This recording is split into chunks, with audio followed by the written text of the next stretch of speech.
नमस्ते.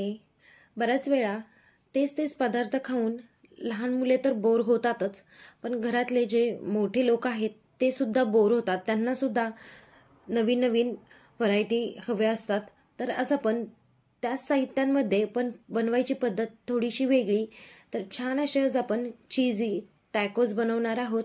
तर अगदी सोपी पद्धत आहे आणि खूप पटकन तयार होते. हे तुम्ही तुमच्या मुलांना डब्याला सुद्धा देऊ शकता किंवा गरमागरम ब्रेकफास्टसाठी सुद्धा बनवू शकता. चला तर लगेच व्हिडिओला सुरुवात करूया.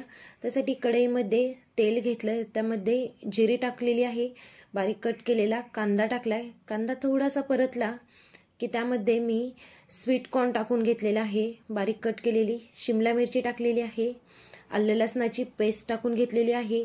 यामध्ये तुम्हाला ज्या भाज्या आवडतात त्या भाज्या तुम्ही टाकू शकता. तर हे छान असं आपण परतून घेतलंय. परतलं की त्यामध्ये बारीक कट केलेलं टोमॅटो टाकले. टोमॅटो हलकंसं आपल्याला परतून घ्यायचं आहे. थोडंसं मऊ झालं की लगेचच आपण यामध्ये सुके मसाले टाकणार आहोत.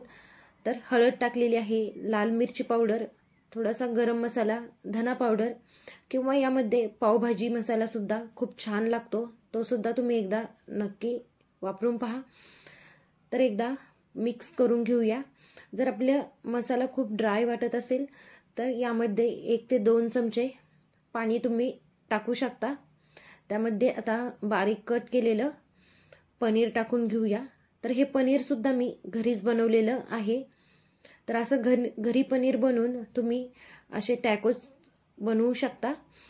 त्यावरती मीठ टाकून घेतलंय आणि 3 ते 4 मिनिट आपण हे परतून घेणार आहोत, म्हणजे आपलं पनीर छान असं सॉफ्ट होईल.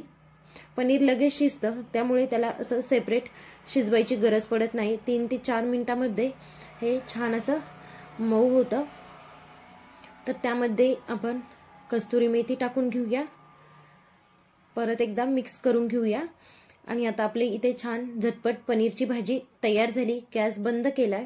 आता सगळ्यात शेवटी मी यामध्ये ऑरेगॅनो आणि मिक्स हर्ब्स टाकलेले आहेत. तर हे पूर्णपणे ऑप्शनल आहे, जर घरामध्ये नसेल नाही टाकले तरी चालतील, पण याने टेस्ट एकदम छान लागते. जसं पिझ्झा आपण खातो तसे पिझ्झासारखी ह्या भाजीची टेस्ट येते, त्यामुळे मी इथे वापरलेलं आहे. तर आता आपण लगेचच याचे टॅकोज बनवणार आहोत. तर त्यासाठी मी इथे पॅन घेतलाय. पॅनमध्ये थोडंसं मी बटर टाकून घेतलंय. तर आज मी माझ्याकडे इथे टॉर्टिला आहे, रेडीमेड टॉर्टिला मी इथे वापरलेला आहे. पण टॉर्टिलाच वापरावा असं अजिबात नाही. चपातीपासनं सुद्धा हे टॅकोज खूप छान बनतात. छोटे छोटे फुलके करून घ्यायचे आणि असे बटर लावून छान ते शेकून घ्यायचे. तर त्याचे सुद्धा हे टॅकोज मस्त होतात. तर हे मी शेकून घेतलंय. त्यावरती थोडीशी शेजवान चटणी आणि मेयोनीज टाकून घेतलंय. तर व्यवस्थित हे आपण पसरून घेऊया. तर इथे तुम्ही ग्रीन चटणी बनवून सुद्धा त्याला लावू शकता. तर हे व्यवस्थित असं लावून घेतलंय. आता जी आपण पनीरची भाजी बनवली तर ती भाजी आपण यावरती ठेवूया. यावरती तुम्ही तुमच्या आवडीच्या भाज्या टाकू शकता. पत्ताकोबी टाकू शकता, बारीक कट केलेलं, उभ्या स्लाइसमध्ये गाजर किंवा बीटरूट सुद्धा तुम्ही टाकू शकता. तर आज मी इथे चीज वापरलेलं आहे. चीज टाकून आपल्याला हे फोल्ड करून घ्यायचं आहे आणि परत बटर लावून मीडियम हीटवरती आपल्याला हे छान असं क्रिस्पी होईपर्यंत शेकून घ्यायचं आहे. तर हे गरम गरम टॅकोज खायला खूप भन्नाट लागतात. तर आपण हे दोन्ही साईडने छान शेकून घेतलंय.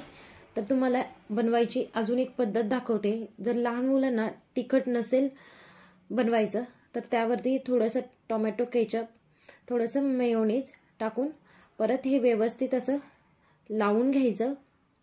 त्यावरती थोडीशी भाजी ठेवायची, थोडासा कांदा टाकायचा आणि थोडंसं चीज टाकून परत हे आपल्याला बटर लावून छान असं शेकून घ्यायचं. तर अशा पद्धतीचे टॅकोज तुम्ही मुलांना टिफिनला सुद्धा देऊ शकता. हेल्दी पण आहे आणि फॅन्सी सुद्धा आहे आणि चवीला सुद्धा एकदम छान लागतं. अगदी पिझ्झा जसा लागतो तशीच याची चव लागते. तर परत आपण फोल्ड करून हे शेकून घेऊया. तर हे शेकल्यामुळे एक त्याचं त्यामधलं चीज जे आहे ते छान असं मेल्ट होतं आणि मस्त असा हा चीजी टॅकोज तयार होतो। तर एकदा अशा पद्धतीचा चीजी टॅकोज तुम्ही नक्की बनवून पहा। लहान मुले तर खुश होतीलच, पण मोठे लोक सुद्धा नक्कीच खुश होतील। तेच तेच पदार्थ खाऊन मुलं पण बोर होतात, पण असा कधीतरी त्याच साहित्यांमध्ये असा तुम्ही फॅन्सी पदार्थ बनवू शकता। तर छान असे इथे आपले टॅकोज तयार झालेले आहेत। तर व्हिडिओ आवडला असेल तर नक्की आपल्या चॅनलला लाईक, शेअर आणि सबस्क्राईब करा। परत भेटूया अशाच एका मस्त व्हिडिओमध्ये। तोपर्यंत बाय बाय।